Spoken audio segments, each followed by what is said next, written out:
ನೀನು? ಹೆತ್ತ ತಾಯಿಯಾಗಿ ನೀನೇ ಹೀಗೆಲ್ಲ ಮಾತಾಡ್ತಿದ್ಯಲ್ಲ. ಬಿಡ್ತು ಅನ್ನೋ, ಪುಟ್ಟ ಮೇಡಮ್ಗೆ ಏನು ಆಗಿರಲ್ಲ, ಅವಳಿಗೆ ಎಚ್ಚರ ಆಗ್ತಾಳೆ, ಏನು ಆಗಿರಲ್ಲ. ದುರ್ಗಾ, ನಾನು ಹೀಗೆ ಹೇಳೋದಕ್ಕೆ ಕಾರಣ ಇದೆ. ಯಾಕಂದ್ರೆ ನನಗೆ ಇದನ್ನ ಆತ್ಮ ಕಾಣಿಸ್ತಿದೆ. ನಾನು ಈಗ ತಾನೇ ಅವಳ ಆತ್ಮ ಜೊತೆ ಮಾತಾಡ್ಕೊಂಡು ಬಂದೆ.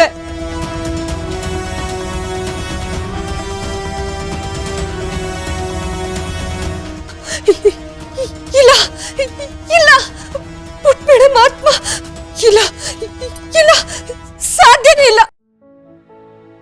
ನಿನ್ಗೆಲ್ಲ ಭ್ರಮೆ ಇರ್ಬೇಕು ಅಕ್ಕ.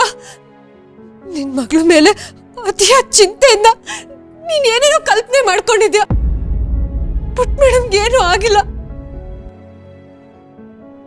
ಇಲ್ಲ ದುರ್ಗಾ, ನಾನ್ ನಿಜ ಹೇಳ್ತಿದ್ದೀನಿ, ಇದು ನನ್ನ ಕಲ್ಪನೆ ಅಲ್ಲ. ಈಗ ಬೆಡ್ ಮೇಲಿರೋದು ಇದನ್ ಬರೀ ದೇಹ ಮಾತ್ರ. ಅವಳ ಆತ್ಮ ಮನೆ ತುಂಬಾ ಓಡಾಡ್ತಿದೆ. ಅವಳ ಹತ್ರ ನಾನು ಮಾತಾಡಿದ್ದೀನಿ. ಪಾಪ ಹಿತಂಗೆ ಅವಳಿಗೆ ಏನಾಗಿದೆ ಅಂತಾನೆ ಗೊತ್ತಿಲ್ಲ. ಅವಳಿಗೆ ನಾನು ಕಾಣಿಸ್ತಿದ್ದೀನಿ ಅನ್ನೋ ಖುಷಿ ಮಾತ್ರ ಇದೆ. ಅಯ್ಯಯ್ಯೋ, ಇದೆಲ್ಲ ಆಗೋದಕ್ಕೆ ಹೇಗ್ ಸಾಧ್ಯ? ಪುಟ್ಟ ಮೇಡಮ್ಗೆ ಏನಾಯ್ತು ಅಕ್ಕ? ಏನಾಯ್ತು, ಯಾಕಾಯ್ತು ಅಂತ ನನಗೆ ಗೊತ್ತಿಲ್ಲ ದುರ್ಗಾ. ಆದ್ರೆ ಹಿತನ ಹತ್ರ ಕೇಳಿದ್ರೆ ಅವಳಿಗೂ ಪೂರ್ತಿಯಾಗಿ ಏನೂ ಗೊತ್ತಿಲ್ಲ. ಆದ್ರೆ ಒಂದು ವಿಷಯನ ಹೇಳಿದ್ಲು. ಏನಂತ? ಹಿತಂಗೆ ಒಂದೇ ಒಂದು ವಿಷಯ ನೆನಪಿದೆ. ಯಾವುದೋ ಒಂದು ಹೆಂಗ್ಸ್ ಬಂದು ಅವಳಿಗೆ ಹಣ್ಣು ತಿನ್ನಕ್ ಕೊಟ್ಲಂತೆ.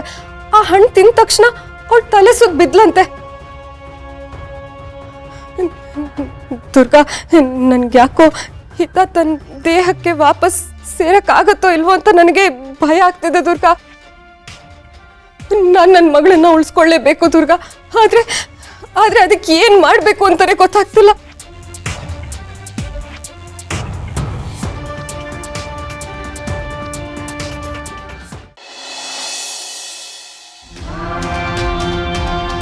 ಹೆಂಗ್ಸು, ಹಣ್ಣು, ಹಣ್ಣಲ್ಲಿ ಏನೋ ಇರ್ಬೋದಾ?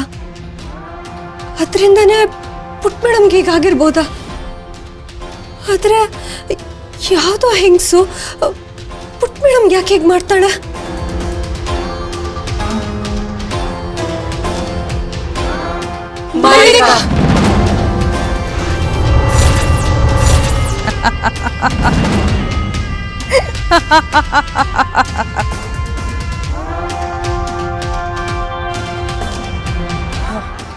ಮಾಡ್ಬೇಕಾನೆ.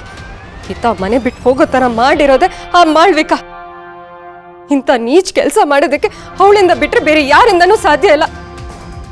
ಅವಳು ಮಾಟ ಮಂತ್ರ ಮಾಡಿ ನನ್ನ ಮಗಳಿಗೆ ಇಂಥ ಗತಿ ತಂದಿದ್ದಾಳೆ. ಆ ಮಾಳ್ವಿಕಾಗೆ ಎಷ್ಟು ಧೈರ್ಯ ಇದ್ರೆ ನಮ್ಮ ಪುಟ್ಟ ಮೇಡಮ್ಗೆ ಹೀಗೆ ಮಾಡ್ತಾಳೆ. ನಾನಿನ್ ಸುಮ್ಮನೆ ಇರಲ್ಲ, ಅವಳಿಗೆ ಸರಿಯಾದ ಪಾಠ ಕಲಿಸ್ತೀನಿ. ದುರ್ಗಾ, ದುರ್ಗಾ ಎಲ್ಲ ಹೋಗ್ತಿದ್ಯಾ? ದುರ್ಗಾ ನಿಂತ್ಕೋ. ದುರ್ಗಾ, ದುರ್ಗಾ ಕೋಪದಲ್ಲಿ ನಿರ್ಧಾರ ತಗೋಬೇಡ. ದುರ್ಗಾ, ನನ್ನ ಮಾತು ಕೇಳು. ದುರ್ಗಾ,